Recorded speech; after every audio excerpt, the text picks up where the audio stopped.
I gotta say, I'm absolutely thrilled to have you here today because we're unpacking something genuinely fascinating. We spend so much time on this show analyzing these dense 100-page government white papers, endless economic data, and those highly polished corporate prospectuses. But today we're looking at something completely raw, totally unfiltered.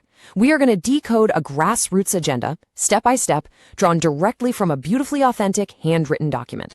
But before we even look at the document, I actually want you to actively think about this. Imagine you woke up tomorrow, the phone rings, and boom, you're suddenly handed the highest office in the land. What would you do if you became the Prime Minister of India today? It's a massive, almost overwhelming question, right? Like, where do you even begin? Do you tackle the economy first? Infrastructure? Maybe education? Keep your own answers in the back of your mind as we explore how one completely anonymous individual answered this exact prompt. Okay, let's dive into this. Here is our source material for today. It's a totally authentic, anonymous, handwritten wish list, just scribbled on a piece of lined paper. Notice the blue ink, the slight corrections here and there. You can almost feel the urgency in the handwriting. This isn't something polished by a PR team. It's a direct transmission from a citizen's mind right onto the page.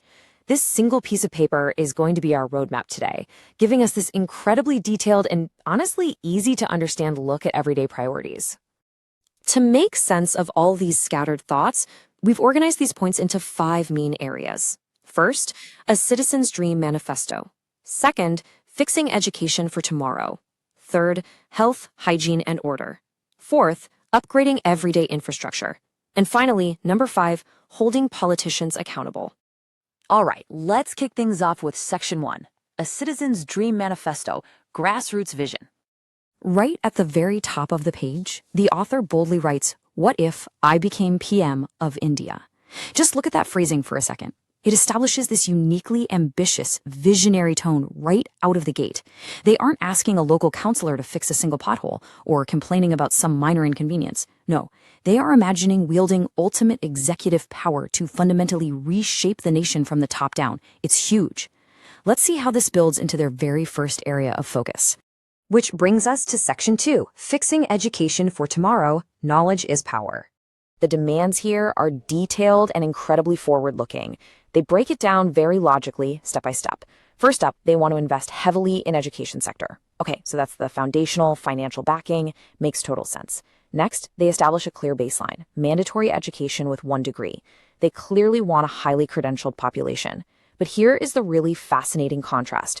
They immediately follow up that traditional requirement with a massive push for the futuristic. Quote, introduce AI and advanced mechanics to schools. They don't just want kids sitting in outdated classrooms, they want them equipped with cutting-edge tech skills for the 21st century economy. And this point right here brilliantly illustrates their comprehensive vision. They add a very specific note to try to make digital study. The author clearly understands that it's not just what we learn, but how we learn that needs to modernize. By shifting to digital study, education becomes more accessible, more scalable, and frankly, more resilient. It shows remarkably deep understanding of modernizing the foundational systems of the country. Moving right along to Section 3, health, hygiene, and order, a disciplined society. When we group these specific bullet points together, a very cohesive step-by-step public health narrative starts to emerge. First, you have this sweeping, uncompromising demand to ban all sorts of pan masala, which tackles a major public health and sanitation issue head-on. Then there's a broad call for full hygiene. But it actually goes a step beyond just physical cleanliness. They draw a direct link between hygiene and civic behavior, demanding we impose strict discipline in public areas like queues. So for this citizen, a healthy society is an orderly, respectful society where people actually follow the rules. Now, what's really interesting about this slide is this highly specific number. The author proposes a 321 rupee fine on littering garbage here and there. Think about that for a second. It's not a round number like 300 or 500 rupees. It's exactly 321. Why? Well, perhaps it's a psychological tactic, right? An oddly specific fine is far more memorable. It grabs your attention and acts as a much stronger deterrent. It really proves they are thinking practically about how to actually enforce the hygiene and order they want to see. Let's transition over to Section 4, upgrading everyday infrastructure, building the future. We can clearly sequence the author's development roadmap into a logical 3-step progression here. Step 1 focuses on the absolute non-negotiable basics. Give electricity, water, and public toilet 24/7. I mean, you literally can't build a modern economy without 24/7 utilities, right? Step 2 moves to connectivity. Make smooth roads everywhere, allowing for the seamless movement of people and goods. And finally, step 3 scales up to this massive national ambition. Good Indian infrastructure, modern buildings, and specifically ensuring we have developed villages with healthcare. They are really making sure rural areas aren't left behind in this grand modernization project. And hey, remember that heavy focus on technology from the education section? Well, it doesn't stop at the schoolyard. The author specifically notes that we must introduce AI and advance mechanics to banks. They completely recognize that upgrading everyday infrastructure means modernizing our economic and financial institutions too. They want everyday banking to be efficient, automated, and totally world-class for the average citizen. Now for our final major theme, Section 5, Holding Politicians Accountable, Justice and Anti-Corruption. Here we see some incredibly sweeping, uncompromising demands for political integrity.